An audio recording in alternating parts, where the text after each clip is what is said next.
जैसे हमारे यहाँ हेडिंग लिखी है जैव रासायनिक उत्प्रेरण, और उस जैव रासायनिक उत्प्रेरण को हम लोग एंजाइम उत्प्रेरण भी कहते हैं। सबसे पहले जान लेना ये जरूरी है कि ये जैव रासायनिक उत्प्रेरण क्या है, और जैव रासायनिक उत्प्रेरण को पहचानने से भी पहले ये बात जान लेना जरूरी है कि जैव रासायनिक अभिक्रियाएं क्या होती हैं।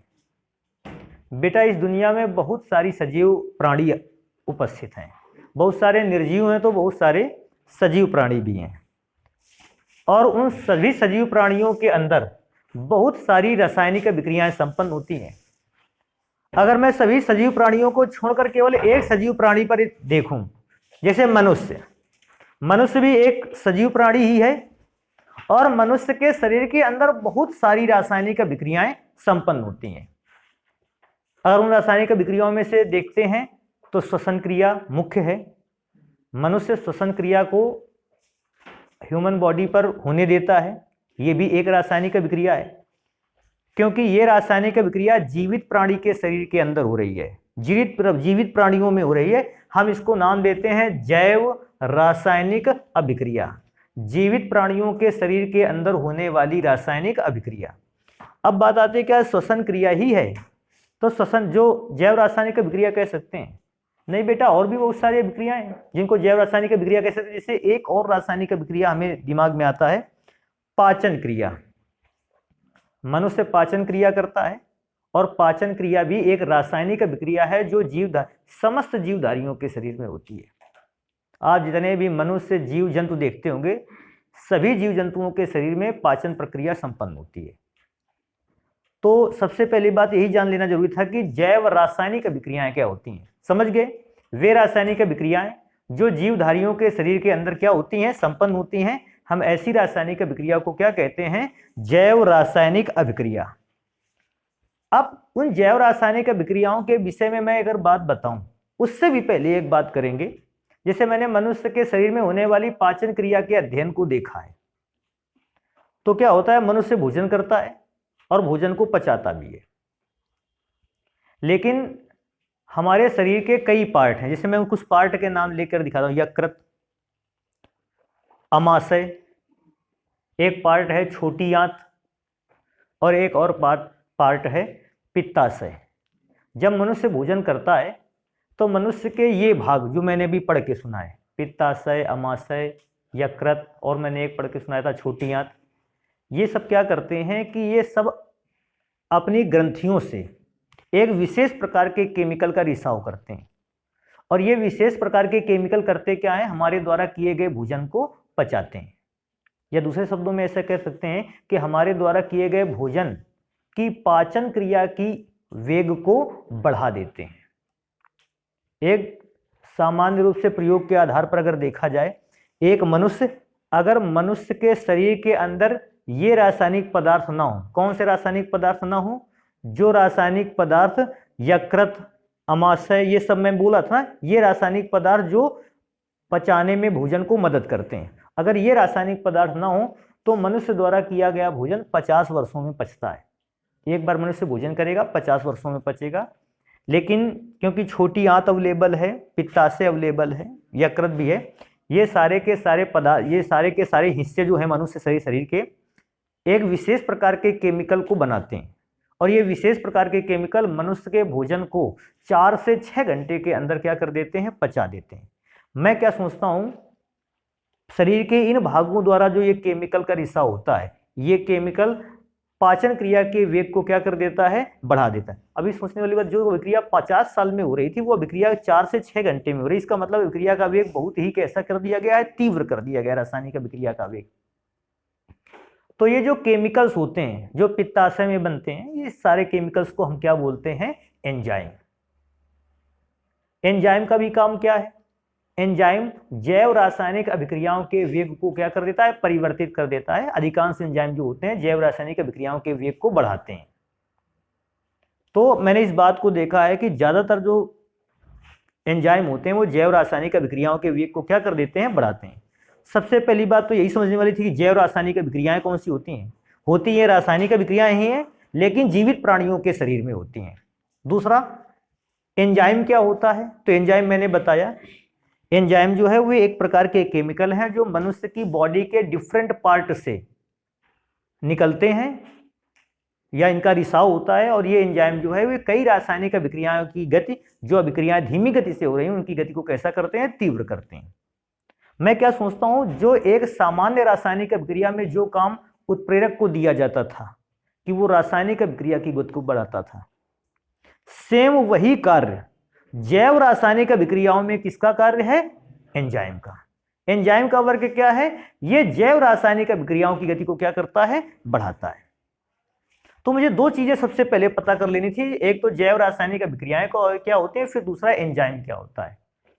अब सबसे पहली बात, एंजाइम के विषय में कुछ बातें लिखेंगे, एंजाइम होता क्या है, फिर इसके बाद बताएंगे कि एंजाइम उत्प्रेरण क्या होता है।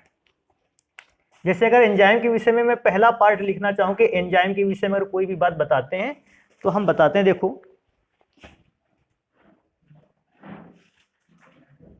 एंजाइम जीवित प्राणियों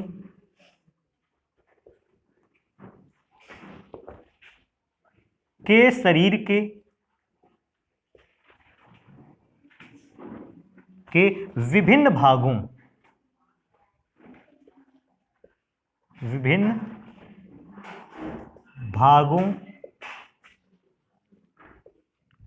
से स्रावित होने वाला पदार्थ है, विभिन्न भागों से स्रावित होने वाला पदार्थ है, स्रावित होने वाला बेटा पदार्थ भी लिख सकते हैं और ऐसा भी लिख सकते हैं कि रासायनिक पदार्थ है, वाले रासायनिक पदार्थ हैं, वाला से हटा दें, रासायनिक पदार्थ हैं। तो बेटा ये तो एंजाइम का सबसे पहली बात हो गई कि एंजाइम कहां से उत्पन्न होते हैं, हम जान गए। एंजाइम जो होते हैं वो जीवित प्राणियों के शरीर के विभिन्न भागों से स्रावित होने वाले पदार्थ हैं जो डिफरेंट टाइप की रिएक्शन की स्पीड को क्या करते हैं, चेंज करते हैं। एक एंजाइम में और इंपॉर्टेंट नंबर लिख लेना चाहिए कि एंजाइम की अगर विशेषता बताते हैं, एंजाइम बेटा एंजाइम मनुष्य के शरीर से स्रावित जरूर होता है, लेकिन एंजाइम भी तो एक प्रकार का केमिकल ही है, रासायनिक पदार्थ ही है। तो हम उसको लिखते हैं एंजाइम नाइट्रोजन युक्त पदार्थ होते हैं, नाइट्रोजन युक्त पदार्थ होते हैं जो अभिक्रिया के दौरान, कौन सी अभिक्रिया, जैव रासायनिक अभिक्रिया, जो जैव रासायनिक अभिक्रिया या अभिक्रिया भी लिख सकते हैं, अभिक्रिया के दौरान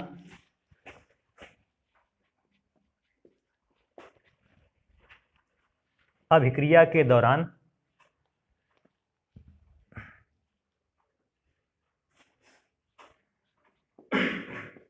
अभिक्रिया के वेग को परिवर्तित करते हैं, या ऐसा लिखते हैं अभिक्रिया के दौरान जटिल अणुओं को, अभिक्रिया के दौरान जटिल अणुओं को सरल अणुओं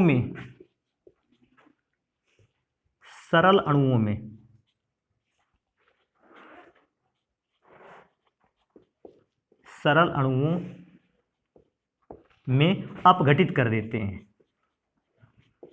एक ये भी इंपॉर्टेंट नंबर है जिसको हमें तैयार रखना है एंजाइम के लिए, अपघटित कर देते हैं। देखो इसका अर्थ क्या, सबसे पहले तो ये जो लाइन लिखी इसका अर्थ समझ लेते हैं। क्या लिखा है मैंने, एंजाइम नाइट्रोजन युक्त पदार्थ होते हैं। एक तो ये बात आपको तैयार रखना है कि एंजाइम जो होते हैं वो नाइट्रोजन युक्त पदार्थ होते हैं जो अभिक्रिया के दौरान जटिल अणुओं को सरल अणुओं में अपघटित कर देते हैं। देखो मैं बताता हूं, जटिल अणुओं या सरल अणुओं में अपघटित कर देना, इसका अर्थ क्या है बेटा। हमारे पास एंजाइम एक पदार्थ है, सबसे पहले बेटा स्टार्च फॉर्मूला है, इसका नाम है। अब स्टार्च के फॉर्मूला होता है C6H10O का होल 5 O5 होल N। इसका मतलब है स्टार्च की यही श्रृंखला ना जाने कितने C6H10O5 मिले होंगे हजारों की संख्या में, और हजारों की संख्या में C6H10O5 मिलकर बनाया होगा उन्होंने क्या, स्टार्च। अच्छा सोच के बताओ, C6H10O5 का होल एन का मतलब ये हजारों बार जुड़े होंगे, कार्बन 6, हाइड्रोजन 10 और ऑक्सीजन 5 की श्रृंखलाएं हजारों बार बनी होंगी, तब जाके आपने स्टार्च को बनाकर तैयार किया, या तब जाकर स्टार्च बनाए। अगर हम एंजाइम द्वारा इसका अपघटन करवा देते हैं तो एंजाइम द्वारा अपघटन पर बेटा ये बनाता है C6H12O6, अगर जल अपघटन बनाते हैं। अब इसमें से एक अणु में केवल कार्बन 6 है, हाइड्रोजन 12 है और ऑक्सीजन 6। और मैं क्या बोल रहा था, जब ये अणु बनाना होगा आपको हजारों ऐसे ही फॉर्मूले आप एक के साथ एक रखते जाएंगे। मतलब आपने एक बहुत बड़े सूत्र वाले यौगिक को एक छोटे सूत्र वाले यौगिक में क्या कर दिया है, कन्वर्ट कर दिया है। एक कई बहुत सारा बड़ा फॉर्मूला था केमिकल, उस केमिकल फॉर्मूले को छोटे अणुओं में चेंज कर दिया है, तोड़ दिया है। इस घटना को कहते हैं जटिल अणुओं को सरल अणुओं में क्या कर देना, अपघटित कर देना। जटिल अणुओं का मतलब समझ गए, एक अणु था जो बहुत लंबी श्रृंखला का था, उसमें हजारों से ज्यादा कार्बन थे, हजारों से ज्यादा ऑक्सीजन थे और हाइड्रोजन थे, फिर आपने उसका गठन करा के उसमें से छोटे छोटे अणु बना डाले। छोटे छोटे अणु बनाने को कहते हैं जटिल अणुओं को सरल अणुओं में क्या कर देना, अपघटित कर देना। अगर मैं एंजाइम से ही लेकर चलूं रिलेशन में बात, तो एंजाइम से एक रिलेशन में और चलते हैं। अधिकांश एंजाइम जो होते हैं वो सब प्रोटीन होते हैं। तो मैं क्या लिखूंगा इसमें, एक और नंबर, अधिकांश एंजाइम, ये भी ध्यान रखना जब भी कोई पूछे एंजाइम क्या होते हैं तो आप बताओगे अधिकांश एंजाइम क्या होते हैं, प्रोटीन होते हैं। अर्थात या दूसरे शब्दों में ऐसे बोल सकते हैं, प्रोटीनों को ही हम एंजाइम कहते हैं, प्रोटीन होते हैं, प्रोटीन होते हैं। तो इस बात को भी ध्यान रखना है कि कभी भी एंजाइम्स के विषय में बात आएगी, इस बात को हमेशा तैयार रखेंगे हम लोग कि जो हमारे शरीर में अधिकांश एंजाइम है वो सब क्या है, प्रोटीन है। अच्छा अब इसमें से भी और आगे एंजाइम के लिए अगर मैं बात करता हूं तो बेटा अब हमें थोड़ी सी बात ये कर लेना चाहिए कि एंजाइम उत्प्रेरण क्या होता है। ये तो आपने केवल विशेषताएं लिखी हैं किसकी, एंजाइम की, लेकिन क्योंकि हमारा आर्टिकल था एंजाइम उत्प्रेरण, ये किसको कहते हैं बेटा, मैं आसान सी बात बता देता हूं। मनुष्य के अंदर तो बहुत सारी जैव रासायनिक विक्रियाएं हो रही हैं। किसी भी एंजाइम की उपस्थिति में अगर ह्यूमन बॉडी के अंदर, मनुष्य के शरीर के अंदर होने वाली रासायनिक विक्रियाओं का वेग बढ़ जाता है या घट जाता है, तो वेग के बढ़ने या घटने की घटना को क्या कहते हैं, एंजाइम उत्प्रेरण। अच्छा एंजाइम उत्प्रेरण क्यों कहा, क्योंकि जैव रासायनिक विक्रियाओं का वेग, जीवित प्राणियों के अंदर होने वाली रासायनिक विक्रियाओं का वेग उत्प्रेरक नहीं बढ़ाता है, उसको कौन बढ़ाता है, एंजाइम। क्योंकि जैव रासायनिक विक्रियाओं की गति को एंजाइम बढ़ा रहा है, इसलिए हमने इसका नाम रखा है एंजाइम उत्प्रेरण। मैं दोबारा से इस बात को रिपीट करूंगा कि हमारी बॉडी में बहुत सारी, जैसे मैं उस पाचन क्रिया वाली बात को ले लेता हूं। पाचन क्रिया कितने वर्षों में पूरी होती है बिना एंजाइम के, 50 वर्षों में। लेकिन एंजाइम की प्रेजेंस में वो रासायनिक विक्रिया महज 4 से कितने घंटों में पूरी होती है, 6 घंटों में। अभी मेरे दिमाग में एक बात आती है, इसका मतलब एक एंजाइम ने पाचन क्रिया के वेग को क्या कर दिया है, बढ़ा दिया है। एंजाइम की उपस्थिति में पाचन क्रिया के वेग का बढ़ जाना क्या कहलाता है, एंजाइम उत्प्रेरण। तो अब सबसे पहले एंजाइम उत्प्रेरण वाली बात, तो क्या लिखेंगे,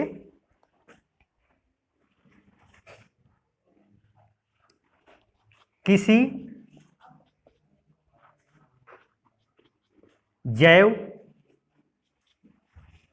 रासायनिक,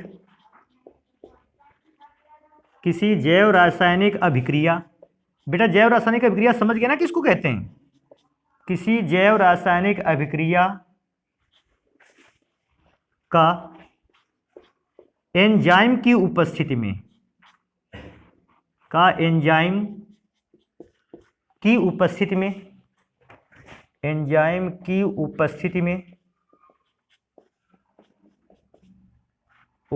में, वेग का बढ़ जाना। किसी जैव रासायनिक प्रक्रिया का एंजाइम की उपस्थिति में वेग बढ़ जाना, वेग बढ़ जाना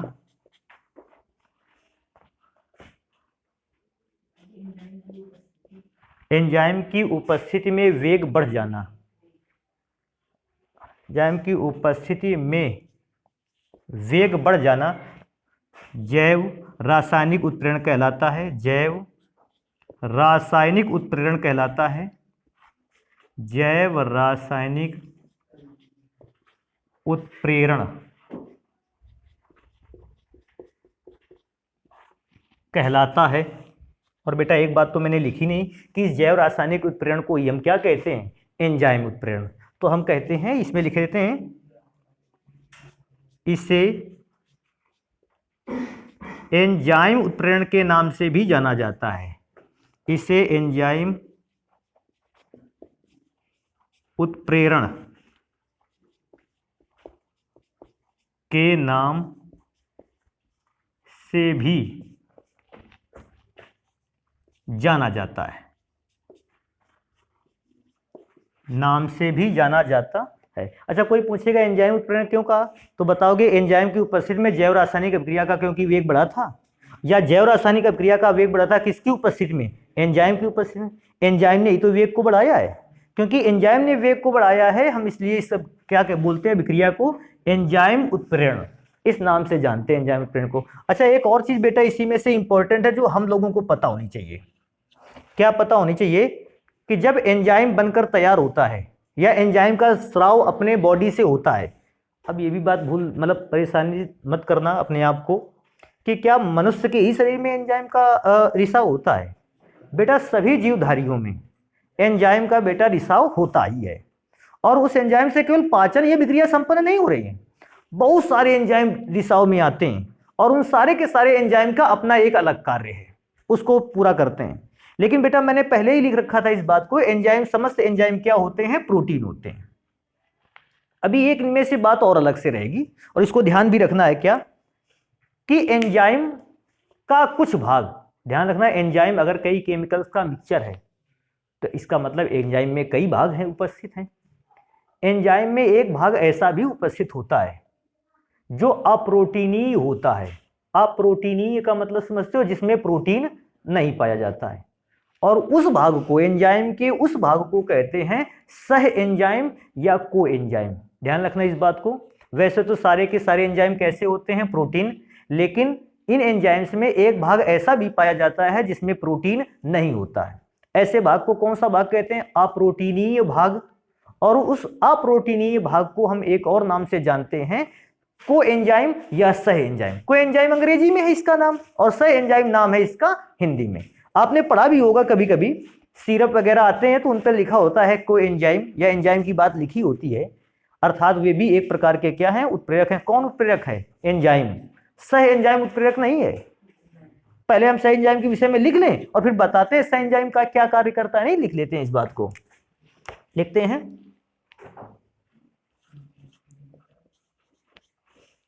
एंजाइमों का वह भाग, आप वह भाग लिख सकते हो, वह हिस्सा लिख सकते हो, या वह पदार्थ लिख सकते हो, वह भाग जो अप्रोटीनीय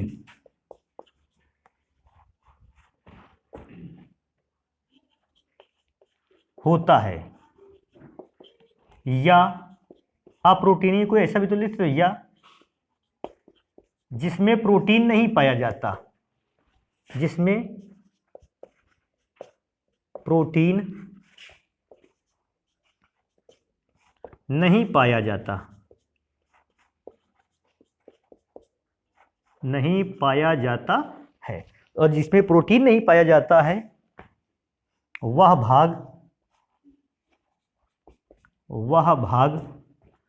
सह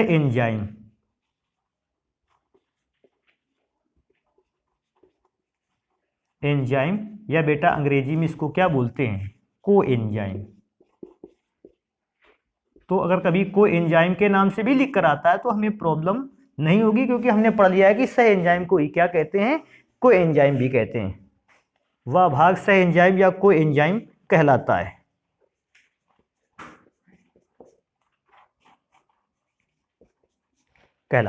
बेटा भी एक बात तो और छूट रही है ना, कि कभी कभी ये बात तो हम जान गए कि जो एंजाइम होता है वो जैव रासायनिक अभिक्रियाओं के वेग को बढ़ाता है। बेटा मैं बार बार इस बात पर बहुत ज्यादा जोर दे रहा हूं और मुझे भी ऐसा लग रहा है कि इस बात को मैंने कई बार रिपीट रखा है। एंजाइम के विषय में बस ये मत कह के आना कि रासायनिक अभिक्रियाओं के वेग को बढ़ाता है। जैव रासायनिक भैया जरूर सम्मिलित करना। रासायनिक अभिक्रियाओं का मतलब होता है फिर तो नाइट्रोजन हाइड्रोजन मिला के अमोनिया गैस भी बनने लगी, लेकिन ये अभिक्रिया ह्यूमन बॉडी के अंदर नहीं होने वाली है। तो हम केवल उन बातों को पढ़ रहे हैं जो पेड़ पौधों के अंदर हो रही है या जो ह्यूमन बॉडी पर हो रही है और या फिर अन्य जीव जंतुओं के शरीर में हो रही है। मैं निर्जीव वस्तुओं पर या निर्जीव पदार्थों द्वारा होने वाली निर्जीव पदार्थों पर होने वाली अभिक्रियाओं को पढ़ ही नहीं रहा हूं अभी मैं। अब ये बात आती है कि सर जी आपने सह एंजाइम तो लिखा दिया, एंजाइम पर चालू किया था, सह एंजाइम को लिखा डाला। तो बेटा अगर सह एंजाइम की बात होगी तो सह एंजाइम के विषय में ये पढ़ते हैं सह एंजाइम करता क्या है। आपने एक पदार्थ का नाम सुना होगा उत्प्रेरक, कहता सर जी सबके दिमाग में आ गया, अभिक्रिया के वेग को परिवर्तित करता था। और एक नाम और आपको सुनने को मिला होगा वर्धक, याद आया? वर्धक क्या करता था? अभिक्रिया के वेग को बढ़ाता था कि अभिक्रिया में पड़े उत्प्रेरक की क्षमता को बढ़ा देता है? बिल्कुल समझ गए आप। जो काम वर्धक उत्प्रेरक के लिए करता था वही कार्य सह एंजाइम एंजाइम के लिए करता है। अर्थात मैं क्या बोलता हूं, सह एंजाइम जैव रासायनिक अभिक्रियाओं से मतलब नहीं रखता, सह एंजाइम एंजाइम की क्षमता को क्या करता है? बढ़ाता है। तो को एंजाइम ऐसे केमिकल्स होते हैं जो एंजाइम की क्षमता को बढ़ाते हैं। अब एंजाइम अपने हिसाब से अभिक्रिया के वेग को घटाएगा बढ़ाएगा। तो इस बात को बहुत विशेष ध्यान रखने वाली है कि एंजाइम क्या कार्य करता है। तो मैं लिख देता हूं इस बात को कि एंजाइम जो होते हैं वो जैव रासायनिक अभिक्रियाओं में उपस्थित एंजाइम की सक्रियता को, क्षमता को, स्ट्रेंथ को क्या कर देते हैं? बढ़ा देते हैं। तो इस बात को लिखेंगे हम यहां पर।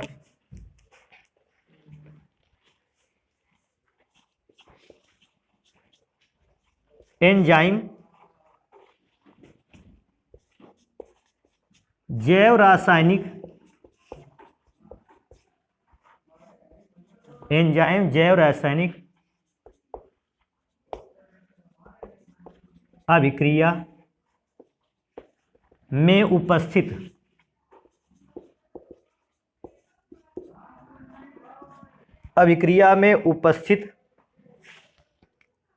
बेटा थोड़ा सा गलत लिख गया यहां पे, इसको एंजाइम नहीं लिखना चाहिए, मुझे क्या लिखना चाहिए? सह एंजाइम। तो इसको थोड़ा सा सही कर लेना अगर गलत हो गया होगा। सह एंजाइम जो होते हैं वो जैव रासायनिक अभिक्रिया में उपस्थित एंजाइमों की क्रियाशीलता, एंजाइमों की क्रियाशीलता, एंजाइमों की क्रियाशीलता को बढ़ा देते हैं। तो ये बात विशेष ध्यान रखना कि सह एंजाइम का जो वर्क है वो एंजाइमों की क्रियाशीलता बढ़ाना है। ऐसा भी लिखा जा सकता है एंजाइमों की क्षमता को बढ़ा देते हैं, एंजाइमों की स्ट्रेंथ को या पावर को बढ़ा देते हैं। और एंजाइम जैसे ही पावरफुल हुआ उसने अपने हिसाब से अभिक्रिया को, वेग को परिवर्तित करना स्टार्ट कर दिया। बेटा ये तो हो गया जैव रासायनिक उत्प्रेरण या एंजाइम उत्प्रेरण से संबंधित आर्टिकल। लेकिन इन जैव रासायनिक उत्प्रेरण को या एंजाइम उत्प्रेरण को ऐसे ही छोड़ के नहीं आना है। इसमें से एक काम और कर लेना है कि बेटा कम से कम जब कुछ ना कर पाना तो एक जैव रासायनिक अभिक्रिया का एग्जाम्पल जरूर लिख करके आना। क्योंकि कभी कभी हमसे पूछता है कि जैव रासायनिक उत्प्रेरण या एंजाइम उत्प्रेरण क्या होता है, इसे एक रासायनिक अभिक्रिया, एक जैव रासायनिक अभिक्रिया द्वारा समझाओ या एक उदाहरण द्वारा समझाओ। तो बेटा अगर इसका उदाहरण समझना है तो इधर समझते हैं इसको। इस पदार्थ को सभी लोग जानते होंगे। देखो क्या मैं पदार्थ लिख रहा हूं, C12H22O11, सभी को पता है। इसका देखो एक नाम इच्छु शर्करा भी है। शक्कर, चीनी, इच्छु शर्करा, टेबल शर्करा, सुक्रोस, ये सारे के सारे नाम इसी के हैं भैया। अगर हम इसका बेटा जल अपघटन करवाते हैं तो भैया मैं जल अपघटन करवाता हूं H2O, और आप सभी को पता है जल अपघटन होने के बाद यह दो प्रकार के पदार्थों में टूट जाता है, अपघटित होता है। पहला ग्लूकोज। अच्छा यह अभिक्रिया देखो ऐसी भी है कि जो सभी को आती होगी लगभग। अब मैं क्या सोचता हूं, अगर किसी भी व्यक्ति को यह रासायनिक अभिक्रिया नहीं आती है तो उसको कोई भी रासायनिक अभिक्रिया आती नहीं, क्योंकि यह रासायनिक अभिक्रिया ऐसी अभिक्रियाओं में से एक है जो बहुत बार कंप्लीट कराई गई है, बहुत बार पूरी कराई गई है।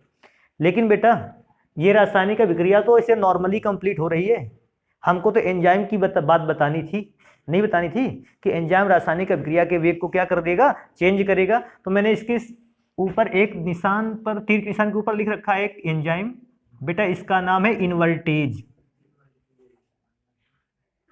इनवर्टेज। तो इस बात को हमेशा याद रखना है कि सुक्रोज का जल अपघटन किसकी उपस्थिति में होता है, इनवर्टेज।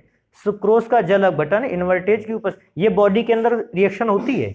भाई हम लोगों ने क्या कर रखा होता है, शक्कर को क्या शरबत बना लिया या चाय बना लिया, या किसी माध्यम में हम सुक्रोज के पार्टिकल्स को या सुक्रोज के सॉल्यूशन को बॉडी के अंदर ले जाते हैं। अब ध्यान देने वाली बात, सुक्रोज C12H22O11, इसका मतलब ये फॉर्मूला कैसा है, बड़ा जटिल फॉर्मूला है। फिर ह्यूमन बॉडी के अंदर क्या होगा, इनवर्टेज। वो इनवर्टेज क्या करेगा, इनवर्टेज एक एंजाइम होगा, और ये एंजाइम उस सुक्रोज को दो भागों में तोड़ेगा, छोटे छोटे भागों में। देखो कार्बन 12 वाले भाग को किसमें तोड़ दिया, 6, सीधे आधा कर दिया, और ग्लूकोज और फ्रक्टोज में चेंज कर दिया। अच्छा, ग्लूकोज और फ्रक्टोज बॉडी को क्या देते हैं, एनर्जी देते हैं, और हमें उस शक्कर से क्या मिली, एनर्जी मिली। तो क्योंकि ये एंजाइम की, इन्वर्टेज नामक एंजाइम की प्रेजेंस में पूरी हुई अभिक्रिया को, इसको ध्यान रखना है। एक और मैं ध्यान रखूंगा, अगर हमारे पास ग्लूकोज है, ग्लूकोज का सूत्र तो सभी लोग जानते हैं, फिर से C6H12O6। बेटा अगर यह अपघटित होता है तो सबसे पहले तो एथेनॉल बनाता है। एथेनॉल को जानते हो, C2H5OH, और बेटा साथ में बनाता है 2CO2, कार्बन डाइऑक्साइड गैस के 2 मोल तैयार करता है। यह अभिक्रिया तो नॉर्मली हो गई, या ये जैव रासायनिक अभिक्रिया तो मैंने नॉर्मली लिख दी। हमें तो इसको किसकी उपस्थिति में कराना है, एंजाइम की उपस्थिति में। तो बेटा इस अभिक्रिया में एंजाइम के लिए एक पदार्थ लगता है जिसका नाम है जाइमेज। हाँ, जाइमेज नामक एंजाइम की प्रेजेंस में ये जैव रासायनिक अभिक्रिया संपन्न होती है, और कौन सी गैस मुक्त होती है, कार्बन डाइऑक्साइड गैस। तो मैं क्या बोल रहा था, कम से कम एक रासायनिक अभिक्रिया तो आपको आनी चाहिए जो एंजाइम की प्रेजेंस में होती है। तो ये वे रासायनिक अभिक्रियाएं हैं जो एंजाइम की प्रेजेंस में होती हैं। एक काम करेंगे, इसको नोट करेंगे और फिर पढ़ते हैं कि एंजाइम उत्प्रेरण के लक्षण क्या क्या होते हैं। बेटा अगली हेडिंग लिखी है एंजाइमों की विशेषताएं, या ऐसे समझ सकते हो आप, ऐसा भी बोल सकता है एंजाइम में क्या क्या खूबियां पाई जाती हैं। एक या विशेषताएं तो जानते ही हो, एक और प्रकार से लिख सकता है, कहता है एंजाइम उत्प्रेरण के लक्षण, एंजाइम द्वारा उत्प्रेरित होने वाली रासायनिक अभिक्रिया के लक्षण आपको बताने।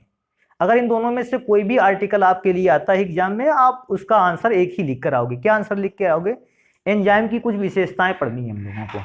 एंजाइम की उन विशेषताओं में अगर पढ़ना स्टार्ट करें, सबसे पहला है सर्वोत्तम दक्षता, कि जब कोई भी एंजाइम किसी जैव रासायनिक अभिक्रिया के वेग को परिवर्तित करता है, उसकी सबसे अधिकतम दक्षता कितनी होती है। तो बेटा अगर मैं दक्षता के विषय में लिखना स्टार्ट करूं तो इस बात को लिखते भी जाते हैं और समझते भी जाते हैं। देखो कैसे, एक एंजाइम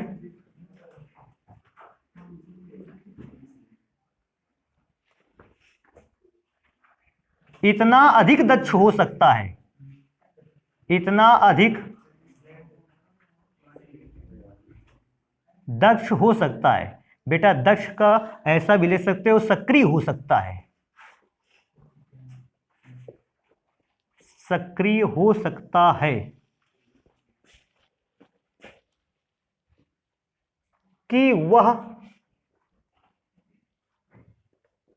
1 मिनट में 10 लाख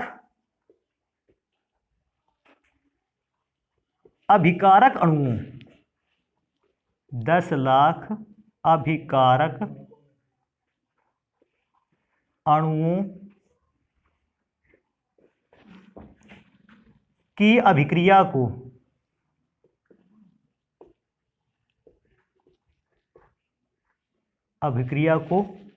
पूर्ण करते हुए उत्पाद में बदल सकता है। अभिक्रिया को पूर्ण करते हुए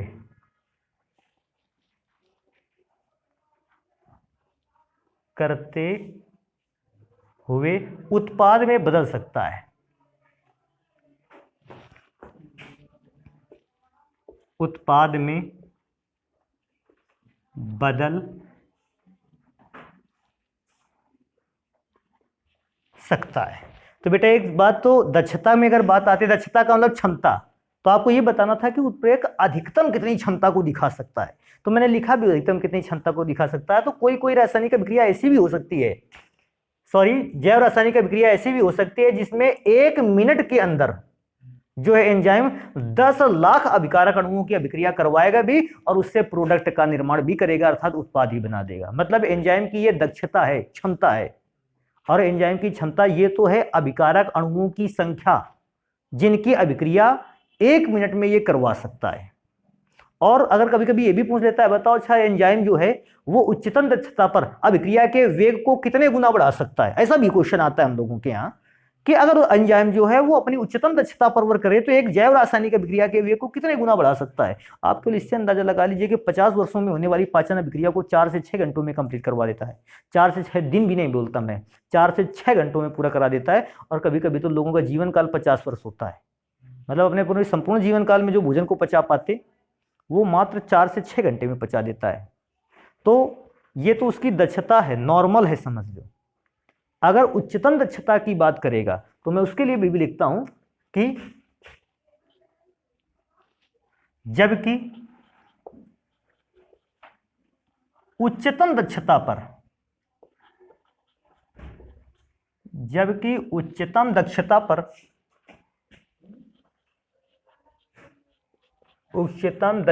पर एंजाइम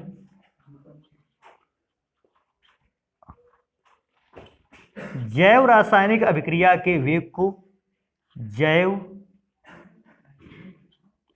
रासायनिक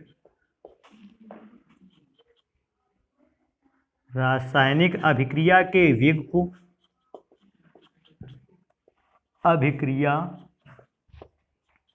के वेग को 10⁻20 गुना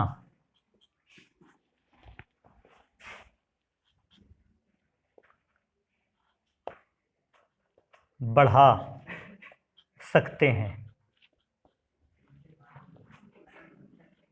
मैं क्या सोचता हूँ, 2 गुना 3 गुना मेरे दिमाग में भी था, 4 गुना था, इतना भी मेरे दिमाग में हो सकता था कि 1000 गुना हो सकता है अभिक्रिया के वेग को बढ़ा दें।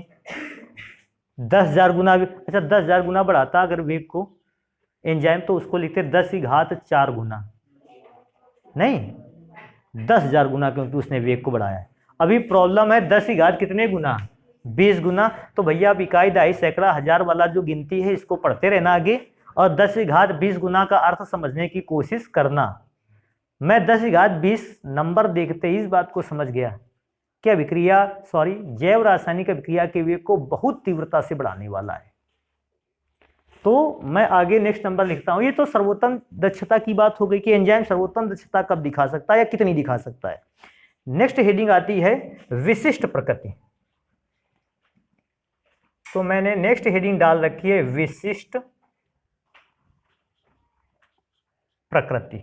इसका अर्थ क्या है बेटा? इसका अर्थ तो यह है कि हमारी बॉडी पर या अन्य जीवधारियों की बॉडी पर बहुत सारे एंजाइम बनते हैं। क्या कोई अकेला एक एंजाइम बॉडी पर होने वाली सभी अभिक्रियाओं के वेग को परिवर्तित कर सकता है? तो नहीं। विशिष्टता का अर्थ यही है कि हर एंजाइम का अपना एक अलग कार्य है और एंजाइम उसी कार्य को करते हुए जैव रासायनिक अभिक्रिया के वेग को बढ़ा सकता है। बॉडी में बहुत सारी जैव रासायनिक अभिक्रियाएं हो रही हैं, लेकिन एक एंजाइम सभी रासायनिक अभिक्रियाओं के वेग को परिवर्तित नहीं कर सकता है। एक एंजाइम कुछ विशेष जैव रासायनिक अभिक्रियाओं के ही वेग को क्या कर सकता है? बढ़ा सकता है। मेरा अर्थ समझ रहे हो ना मैं क्या कह रहा हूं? एक एंजाइम क्या ह्यूमन बॉडी पर होने वाली सारी रासायनिक अभिक्रियाओं के वेग को परिवर्तित कर सकता है? तुरंत बताओगे सर, सबको नहीं बदल सकता है।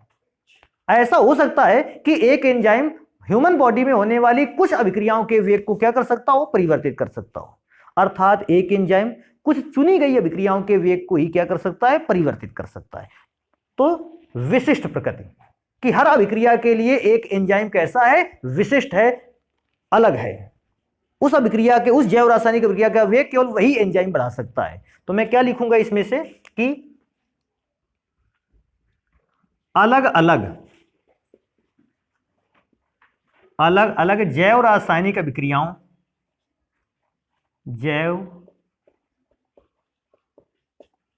रासायनिक अभिक्रियाओं को उत्प्रेरित करने के लिए, जैव रासायनिक अभिक्रियाओं को उत्प्रेरित करने के लिए, उत्प्रेरित का अर्थ है अभिक्रियाओं के वेग को परिवर्तित करने के लिए, उत्प्रेरित करने के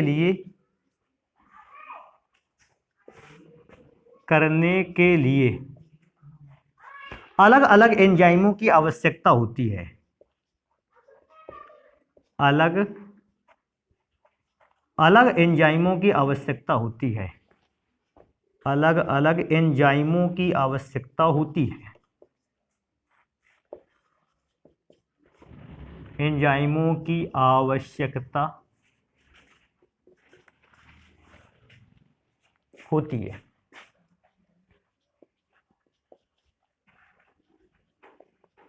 एंजाइमों की आवश्यकता होती है, या इसमें से लास्ट लाइन में एक लाइन और बढ़ा सकते हैं, अतः एंजाइम की प्रकृति विशिष्ट होती है, अतः एंजाइम की प्रकृति विशिष्ट होती है, प्रकृति विशिष्ट होती है।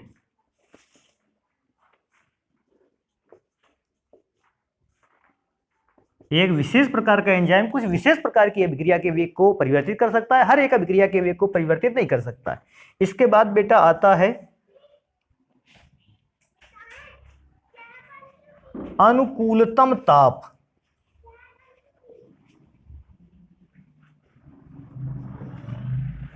या बेटा इसको एक और नाम से जानते हैं, इष्टतम ताप।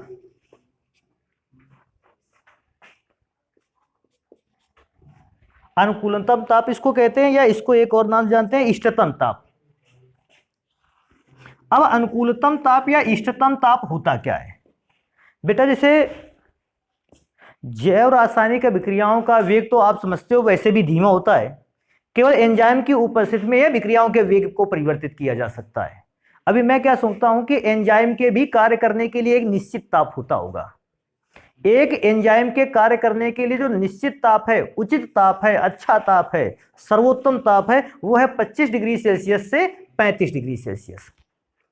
जब कोई एंजाइम 25 डिग्री सेल्सियस से 35 डिग्री सेल्सियस, और अलग अलग बुक में अलग अलग छपाई हो सकती है, किसी किसी किताब में मैंने देखा है 40 डिग्री सेल्सियस भी लिखा रहता है, तो आप उससे परेशान ना हो। ऐसा 2-4 डिग्री सेल्सियस जो है वो मानना अलग अलग है। ऐसा 1-2-4 डिग्री सेल्सियस में आप परेशान होने की जरूरत नहीं। मैं थोड़ा सा रेंज बढ़ा देता हूँ। मैं ऐसा कह देता हूँ कि एंजाइम जो है वो अपने कार्य को सबसे अच्छा तब कर पाता है जब उसका टेम्परेचर 25 डिग्री सेल्सियस से 40 डिग्री सेल्सियस के मध्य होता है। अगर आपने जैव रासायनिक अभिक्रिया के टेम्परेचर को, ताप को 25 डिग्री सेल्सियस से कम कर रखा है, एंजाइम की क्षमता उस समय भी घट जाती है। और आपने अगर 40 डिग्री सेल्सियस से ऊपर टेम्परेचर कर रखा है, एंजाइम की क्षमता उस समय भी कैसी हो जाती है? घट जाती है। तो एंजाइम सबसे अच्छा वर्क किस टेम्परेचर पर करता है? 25 से, और ये 40, तकरीबन 38 के आसपास तक, 25 से 40 लिखेंगे ये बेटर रहेगा। इतना टेम्परेचर जो है एंजाइम उस पर सबसे अच्छा वर्क करते हैं। तो क्योंकि ह्यूमन बॉडी का टेम्परेचर भी इसी रेंज में होता है, नहीं होता है? एक स्वस्थ मनुष्य का जो बॉडी टेम्परेचर होता है वो 36 डिग्री सेल्सियस से 37 डिग्री सेल्सियस होता है। एंजाइम के अच्छे कार्य कर सकने वाली रेंज पर होता है। इसलिए ह्यूमन बॉडी के जो एंजाइम होते हैं वो इस टेम्परेचर के अंदर होने कारण, इस परास के अंदर होने कारण वो बॉडी पर अच्छे वर्क करते हैं। जैव रासायनिक अभिक्रियाओं के वेग को उचित दर से बढ़ाते या घटाते हैं। तो फिर एक बार दोबारा समझ लेना, हर एक एंजाइम के लिए या एंजाइमों के लिए एक विशेष प्रकार के टेम्परेचर की रेंज होती है। ये एंजाइम उस टेम्परेचर की रेंज पर ही अच्छे वर्क करते हैं, अच्छे रिजल्ट देते हैं। अगर आप एंजाइम्स के टेम्परेचर को इस रेंज से कम रखते हो या इस रेंज से कैसा रखते हो, ज्यादा, एंजाइम्स की सक्रियता उस समय कैसी हो जाती है? घट जाती है, कम हो जाती है, और एंजाइम अच्छे रिजल्ट दे नहीं पाता है। तो एंजाइम जिस टेम्परेचर के रेंज पर अच्छे रिजल्ट देता है उस टेम्परेचर के रेंज को क्या बोलते हैं? अनुकूलतम ताप या इष्टतम ताप बोलते हैं उसको। तो अनुकूलतम ताप या इष्टतम ताप को भी लिख लेते हैं। लिखते हैं एंजाइमों की सक्रियता, एंजाइमों की सक्रियता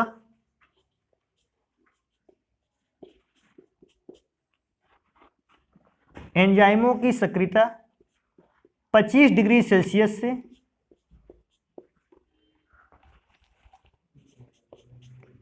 लगभग 40 डिग्री सेल्सियस तक सबसे अधिक होती है। सबसे अधिक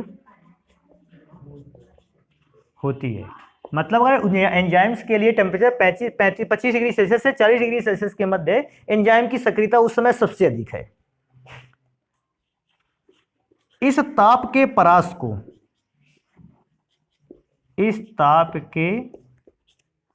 को इस रेंज को 25 से 40 डिग्री सेल्सियस की रेंज को परास को ही अनुकूलतम ताप कहते हैं। अनुकूलतम ताप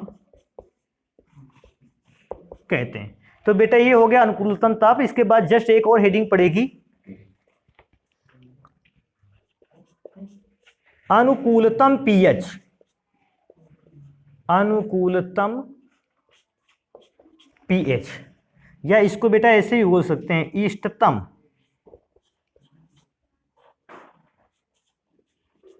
तभी बच्चों के दिमाग में कुछ बातें आने भी लगी होंगी। इष्टतम पीएच का मतलब क्या है? इष्टतम पीएच का मतलब है बेटा जो हमारे शरीर का एंजाइम होता है ये पीएच मान 5 से लेकर पीएच मान 7, अगर बॉडी के पार्ट्स का या एंजाइम्स का पीएच मान, एंजाइम्स को अभिक्रिया के लिए पीएच मान 5 से 7 के बीच में मिलता है, तो फिर उस समय एंजाइम की सक्रियता सबसे अधिक होती है। क्योंकि अगर रिएक्शन के दौरान पदार्थों का पीएच मान 5 से कम हो गया या 7 से अधिक हो गया तो एंजाइम की क्रियाशीलता ऐसी सिचुएशन पे कैसी हो जाती है? घट जाती है। सबसे अधिक सक्रिय कब होता है एंजाइम? पीएच मान 5 से लेकर पीएच मान 7 तक। तो पीएच मान 5 से लेकर पीएच मान 7 तक क्योंकि एंजाइम्स की सक्रियता सबसे अधिक होती है, इस पीएच की रेंज को हम कहते हैं इष्टतम पीएच या अनुकूलतम पीएच। तो मैं इसको लिखूंगा एंजाइम पीएच मान 5 से लेकर 7 तक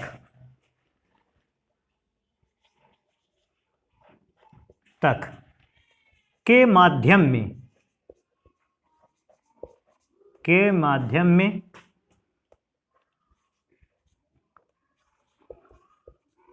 सबसे अधिक सक्रिय होते हैं। सबसे अधिक सक्रिय होते हैं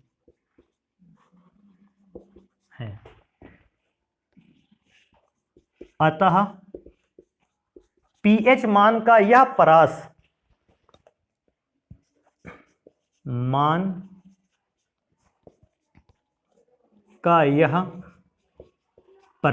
या रेंज भी कह सकते हैं 5 से 7 की बीच की रेंज को अनुकूलतम ताप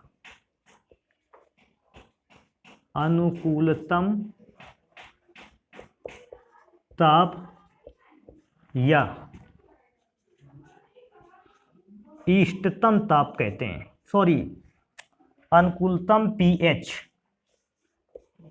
या इष्टतम पीएच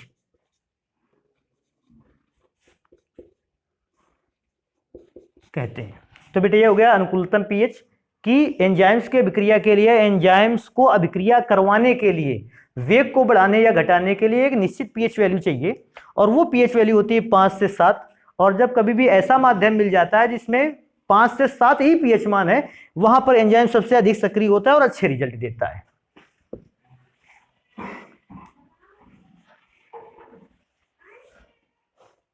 तो कितनी हेडिंग हो गई? पहली हो गई, दूसरी हो गई, तीसरी, चौथी। एक और हेडिंग बेटा इसमें से लिखते हैं,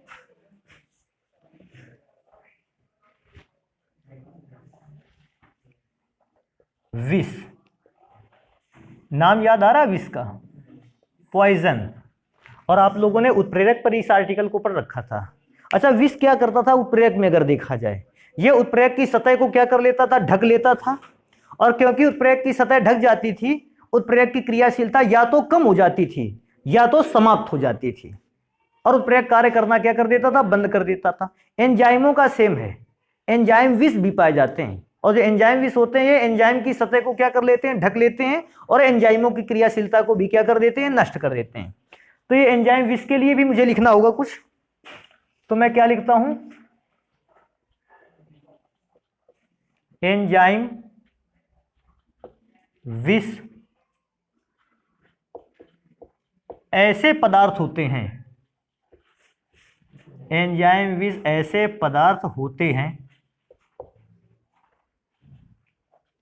ऐसे पदार्थ होते हैं जो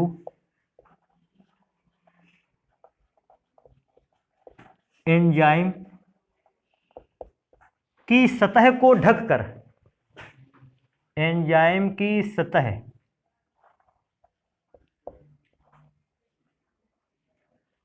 को ढककर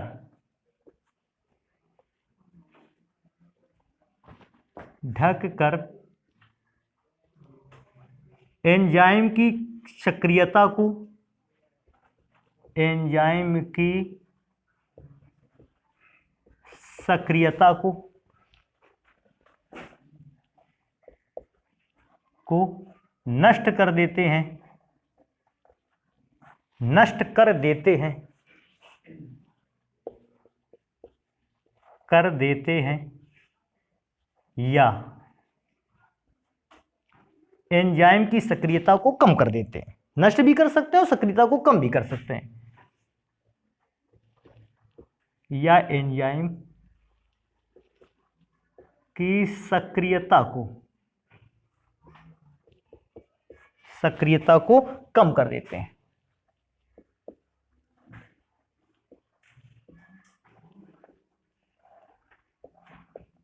कम कर देते हैं। तो ये बेटा हो गया एंजाइम के लिए विष। लेकिन अभी भी एक चीज हमने नहीं लिखी है, उसको भी बेटा कंप्लीट करेंगे आज ही। और क्या चीज मैंने नहीं लिखी है, सक्रियक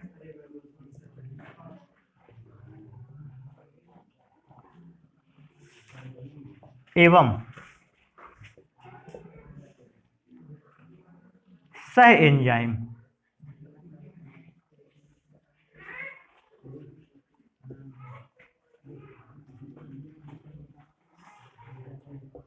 अब सबसे पहले सक्रियक या सह एंजाइम क्या करते हैं बेटा। सक्रियक या सह एंजाइम का लगभग एक ही कार्य है। सक्रियक कब कार्य करता है और एंजाइम सह एंजाइम कब कार्य करता है। सक्रियक बेटा तब कार्य करता है जब एंजाइम अपनी क्रियाशीलता को बिल्कुल भी ना दिखा पा रहा हो, उस समय कार्य करता है। ये क्या करता है, एंजाइम की सतह पर जुड़कर एंजाइम की सतह को कैसा कर देता है, खुरदरा, दरार युक्त, उबड़ खाबड़ कर देता है, जिससे ज्यादा से ज्यादा जैव रासायनिक विक्रिया के विकारक अणु एंजाइम की सतह पर चिपकते हैं आकर और विक्रिया के वेग को क्या करते हैं, बढ़ाते हैं। तो उनको कहते हैं सक्रियक। और दूसरे होते हैं को एंजाइम। को एंजाइम को सह एंजाइम कहते हैं। ये सह एंजाइम क्या करते हैं, ये भी लगभग वही कार्य करते हैं, लेकिन ये एंजाइम की क्षमता को क्या कर देते हैं, बशर्ते इंप्रूव कर देते हैं, बढ़ा देते हैं, जिससे जैव रासायनिक अभिक्रिया के वेग पर भी काफी परिवर्तन आता है। तो हम इस बात को भी लिखे देते हैं सक्रियक।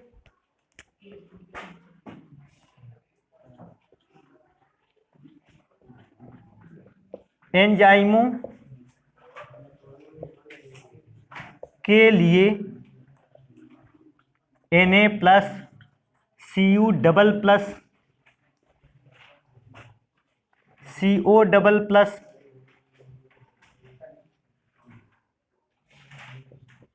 आदि आयन सक्रियक का कार्य करते हैं। सक्रियक का कार्य करते हैं। कोई पूछेगा ये कैसे कार्य करते हैं, आप बताओगे। ये एंजाइम की सतह पर जुड़कर एंजाइम की बाहरी सरफेस को, एंजाइम के पृष्ठ को कैसा कर देते हैं, दरारों युक्त उबड़ खाबड़ कर देते हैं, और उसको क्या कहते हैं, पृष्ठीय क्षेत्रफल में वृद्धि कर देते हैं, खुरदरा कर देते हैं। और बेटा कोएंजाइम को तो बताना पड़ेगा। तो अब सक्रियक का पूछेगा तो आपने बता दिया sodium ion, copper ion, cobalt ion. ये जो है ये सक्रियक है, लेकिन अगर कोई पूछेगा कोएंजाइम का कार्य कौन कौन करता है, कौन से यौगिक करते हैं, तो बेटा मैं लिखता हूं यहां पे जबकि, अब आगे नहीं लिखते, इधर लिखेंगे जबकि सह एंजाइम का कार्य, सह एंजाइम का कार्य तो बेटा हम लोग पढ़ ही चुके हैं कि सह एंजाइम का कार्य विटामिन करते हैं, विटामिन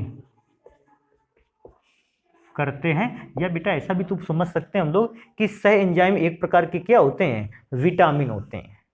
तो कभी भी कोई तुमने देखा भी होगा, ज़्यादातर आप लोगों से कहा है कि भोजन की मात्रा में विटामिन का होना जरूरी है।